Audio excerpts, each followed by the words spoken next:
There is a certain magic in laughter. That deep, genuine laugh that comes from the soul is one of the best feelings in the world. Since childhood, we associate it with joy, fun, and happy moments. We also learn that there are figures created specifically to make us laugh. Characters with colorful clothes, oversized shoes, and a smile that never fades. But what if that smile isn't real? What if behind that exaggerated makeup, there is something unsettling? This is where the magic breaks. The clown exists to make us laugh, and yet it has become one of the most disturbing figures of our time. This is what we call coulrophobia, but it would be a mistake to classify it as just an irrational fear. The fear of clowns is more complex, deeper. It feeds on stories, psychology, and a primitive instinct that warns us when something is terribly wrong. To understand it, we need to take the clown apart piece by piece. And the more you do that, the more you face it, the more you realize its expression is just a mask. A smile that doesn't match the eyes, a frozen face sculpted in flesh and paint. Yes, the circus music, other people laughing. The clown is predatory. The image of the circus clown, with white paint and a red nose, is relatively modern, popularized by figures like Joseph Grimaldi in the 19th century. Grimaldi was a master of physical comedy, but his personal life was marked by tragedy and depression. He himself said he was dark behind the scenes. This is where the duality begins. The performed joy, hiding real pain. But the lineage of the clown is much older and heavier than that.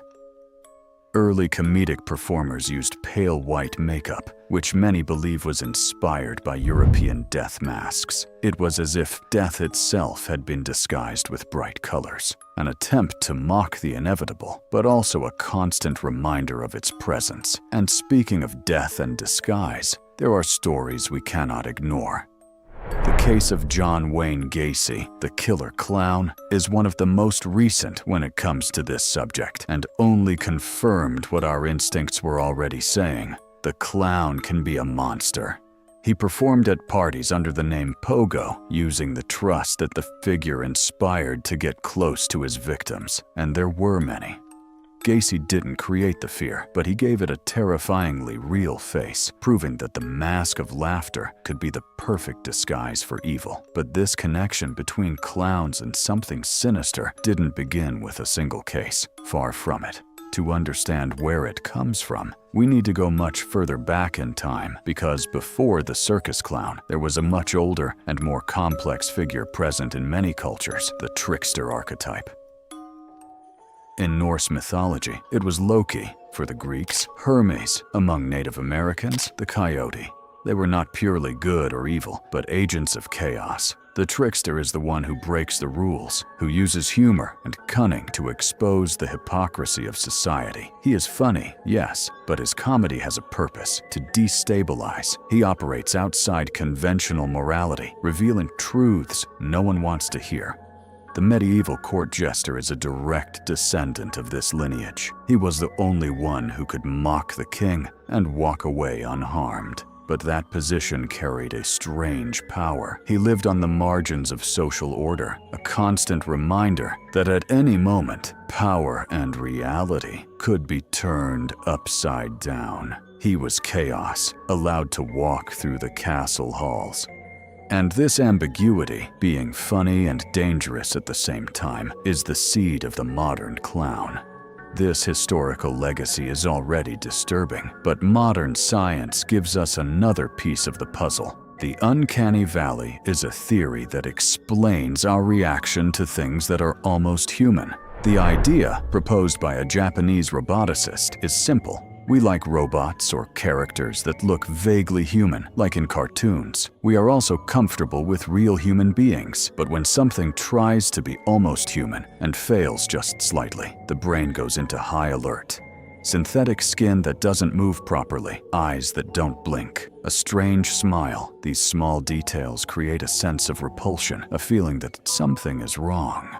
The clown has all of this. It is the perfect definition of the uncanny valley. Our brain looks at it and glitches. It sees a human, but at the same time it doesn't. It's a cognitive dissonance, our survival instinct, sharpened over millennia to detect predators and disease, interprets this almost human figure as a potential threat. It's not a silly fear. It's an ancient defense mechanism screaming that whatever is in front of you cannot be trusted. If history and psychology loaded the weapon of the clown, pop culture pulled the trigger. It took that discomfort and turned it into a definitive monster.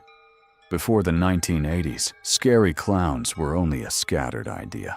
In a 1961 episode of The Twilight Zone, a clown is trapped in a mysterious limbo, conveying a sense of existential despair.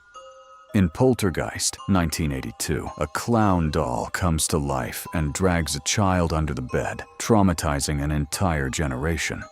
That scene was brilliant because the movie was about ghosts, yet it chose the clown and brought it into the safest place imaginable, a child's bedroom. But everything changed in 1986 when Stephen King published It, a horror book, guess what, with a clown. His name was Pennywise, and he wasn't a man in costume, but an ancient cosmic entity that took that form to attract its favorite prey, children.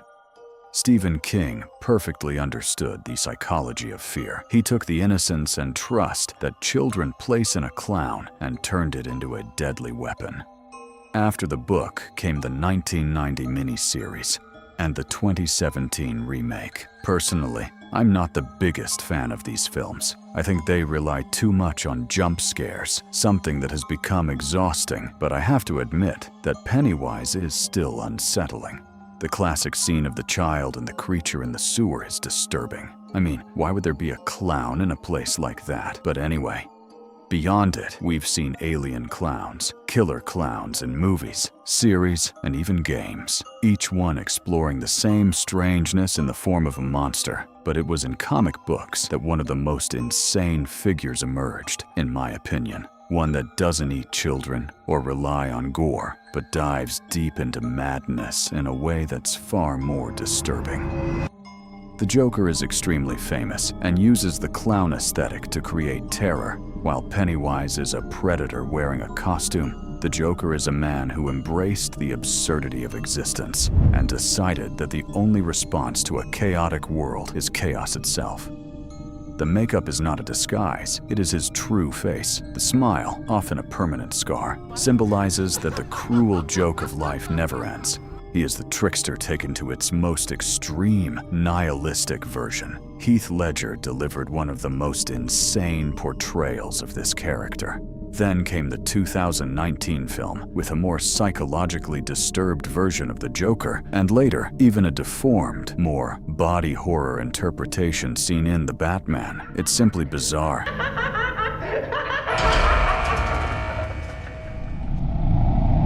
For decades, this fear lived safely on movie screens and in the pages of books. It was fiction. But aside from the isolated case of John Wayne Gacy in the 1970s, something unusual happened years later. In 2016, fiction began to leak back into reality. It all started in August in Green Bay, Wisconsin, in the United States. A person dressed as a clown holding black balloons was seen wandering the streets at night. The photos went viral. Soon after, in South Carolina, reports emerged of clowns trying to lure children into the woods. From there, everything spiraled out of control. The phenomenon became known as the 2016 Clown Panic. Cases spread across the United States, then Canada, the United Kingdom, Australia, and even Brazil. People dressed as clowns were seen standing on dark roads, near schools, and in neighborhoods. The strangest part is that in most cases, no actual crime was committed. It was an implied threat. The image of the clown out of place was enough to create terror. It was a fictional monster suddenly standing in our streets, in our neighborhoods. The 2016 panic proved that the fear of clowns is not just individual, it is collective, contagious, and only needs a small push to become real terror. Nowadays, we don't see clowns haunting cities anymore. On YouTube, you might occasionally find videos of one trying to break into a house or street pranks, but nothing serious. Fortunately, in recent years, this has remained more of a psychological fear rather than a real threat, unlike forests, the ocean, or space. Even so, there is something uniquely disturbing about it. That's because the fear of clowns is the fear of what we cannot decipher. It's a reminder that what scares us most doesn't come from monsters in other worlds, but from smiling caricatures that walk among us. The clown forces us to confront a central idea in horror, that appearances are not just deceptive, they can be a trap. It is the embodiment of doubt, the question of what is real and what is not. It reminds us that behind any mask, whether made of paint or flesh and bone, there may be an intention we will never be able to predict. The fear of the clown, at its core, is the fear of the hidden face, of humanity itself.